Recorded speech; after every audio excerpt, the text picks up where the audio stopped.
Magandang araw mga idol, pag-usapan natin ang laban ni Canelo Alvarez at ni Jermell Charlo ngayong September 30 doon nga sa bansang Amerika mga idol, sa T-Mobile Arena sa Nevada. General Casimero, ang ating angas ng Pinas, ay nangako na talagang itikio o ikio itong kanyang kalaban na si Yukinori Ogoni ng Japan ngayong October 12 taong kasalukuyan.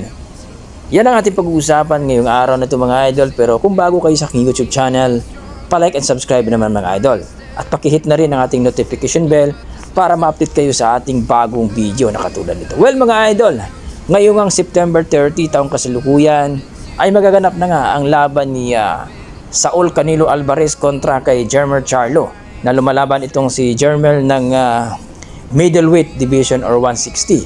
Pero umakyat ito sa 168 sa super middleweight para kalabanin itong halimaw ng Mexico na si Saul Canelo Alvarez.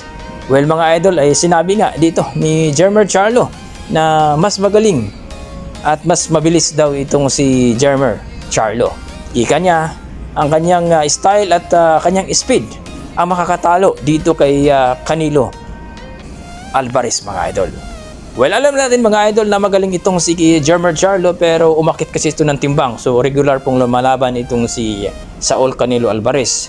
Mukhang may mapapahiya dito mga idol kung hindi po ay matalo itong si Canelo Alvarez. Well mga idol, alam naman natin ang kalidad ni Canelo Alvarez. Medyo mas matangkad nga itong si Jermell Charlo, pero mas malaki ang katawan itong si Canelo Alvarez at regular itong lumalaban dito sa kanyang timbang, ang 168. So tingnan lang natin mga idol ngayong September 30 kung sino ang mananalo sa kanila. Kayo mga idol, ano masasabi nyo dito sa dalawang ito? Sino kaya mananalo?